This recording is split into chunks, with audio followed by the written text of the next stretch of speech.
And now, Daljit Dhaliwal. Paul Jay is a Canadian journalist and filmmaker who combined that experience to build an intrepid television network called Independent World Television. The result is an online network called the RealNews. It makes a point of steering clear of government and corporate funding. Paul joins us to talk about why and how it started and his ambitious plans to dominate the international news market. Paul, welcome to Foreign Exchange. Thank you. Dominate, maybe in 25 years we'll dominate. Okay, well, so long as you've got the long-term plan, hey? So Actually, from the beginning, it's been go big or go home. So we have a few years, but we do want to go big. Right. So what prompted you to start the RealNews Network? And I'm kind of curious about the term RealNews Network. I mean, what's wrong with the news that we have? Well, the reason I started the network was because I didn't think we were getting news about actuality and fact-based news. It comes primarily out of my experience of running the main debate show on television on CBC in Canada and the lead-up during the Iraq War. It was rather obvious that most of television news in the United States, but also in much of the rest of the world, had become kind of an echo chamber for propaganda. And the facts on the ground were pretty clear. Even the day Colin Powell spoke at the UN, one could have done the reporting then that what he said wasn't true. It led us into a war, and the same thing's happening again now. So I gave up being one of the more successful independent producers in Canada. I had a daily television show. I have produced 30 long-form documentary films. Last film was I shot in Afghanistan. I started the Hot Docs Television Film Festival in Toronto, which is now the largest documentary festival in North America. But from a very personal point of view, I think we're heading towards kind of a perfect storm. If one looks at the growing tensions with Iran and the possibility of an attack on Iran, the situation in Iraq and Afghanistan, this economic crisis that could be far more severe than what we're feeling. I think the effects of it are being mitigated until the election. And climate change. I just couldn't see living a normal life after that. and I'm certainly not living a normal life now. Right. So let's go back to 9/11 and pre-war Iraq coverage. Where do you think that the media fell down? I mean, you talked about that time when Colin Powell was at the United Nations and delivering his speech. What do you think, when did it start to go wrong? Well, it's always been wrong to start with. If you read Edward Murrow's speech that was played at the beginning of the film Good Night and Good Luck, his condemnation of American television news 30 years ago was rather vigorous. I don't think television news has gotten it mostly right, almost from its inception, because TV news from its inception was more or less part of a for-profit operation, but the news operation used to be a little protected under CBS, and over the years it's become more and more of a profit center. So it's been a gradual transition to a news operation that's as much about the bottom line of corporate news as the entertainment department is.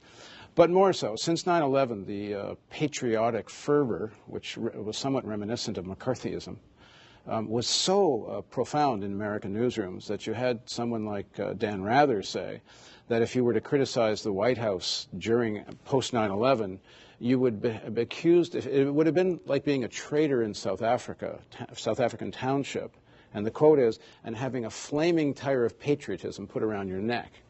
Now, Rather said that to the BBC. Unfortunately, he didn't say it very loudly here. Let's talk about your plans to cover international news in a way that perhaps you feel that it isn't being covered currently. I mean, I'm assuming that you feel that we're all doing a bad job of covering the rest of the world. I do say corporate news, and we do. I think PBS is a much bigger conversation. The economic model does not lend itself to questioning assumptions. And if you watch television news, there's a limit with which they will ask questions or pursue a story. And the limit's primarily defined by the leadership of the two parties. They will critique the Republicans the way the leadership of the Democratic Party critiques, or they'll go after a story vice versa, the way the leadership of the Republican Party goes. But there's so you're saying that the politicians are setting the news agenda completely, and the newsrooms completely. are following that news agenda? Completely. Without critiquing anything that they see? They're just sort of passively taking this information on board? No, I would say they critique it, but within the narrow limits of the debate established by what you could call the official debate.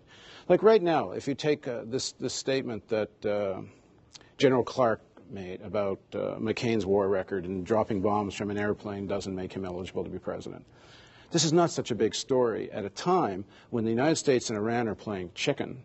Seymour Hersh has an article that comes out that says there's secret operations going on in Iran, and there's other verifiable sources about these operations. Well, let's take that story, for instance, sure. Iran, that there's a speculation, as you say, that they're in the media that Iran may be attacked either by Israel or by the United States. How would you be covering that story in a way that's different to how it's currently being covered? Just more speculation in the press. Yeah, well, I would say to start with, we wouldn't allow the National Intelligence Estimate to disappear into the annals of amnesia. American intelligence agencies said very clearly that the nuclear weapons program, if there was one, ended in 2003. They didn't think there was one now, and even if there was some ability of the enrichment of uranium process to be weaponized, it's probably as much as 10 years out. This current administration is pretending like the NIE never happened. The intelligence and the coming out of Israel has been trying to spin a kind of dismissal of it, but this was the view of the American intelligence community. What's proceeding in all the dialogue about Iran is as if it never happened, the NIE report. So to start with, we would keep reminding people, hang on here, there is no evidence, as Senator McCain and Joe Lieberman have saying, that Iran is headed towards a nuclear bomb, might give that nuclear bomb to terrorists. The rhetoric that's coming out of these quarters needs to be defied, questioned, examined. It's not happening on corporate network news. Right, and also in terms of foreign policy coverage, how would you cover the candidates, McCain and Obama, their foreign policy positions?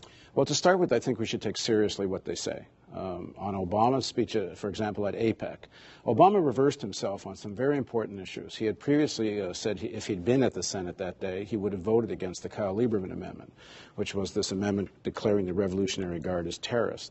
But in his speech at the APEC conference, he said that the Iranian Guard had been quite correctly damned as terrorists, which essentially is a reversal of his position. He defended the Israeli bombing of the Syrian installation, which the IAEA says there's no evidence had anything to do with a nuclear program. So what they're saying needs to be taken seriously. Instead, what we see in the presidential election coverage is a coverage of advertising campaigns. We're seeing this guy's experience, this guy's for change. We cover AdWords as if it's news. And the real world, which is heading towards very, very serious crises, it's like a separate planet. It doesn't get covered.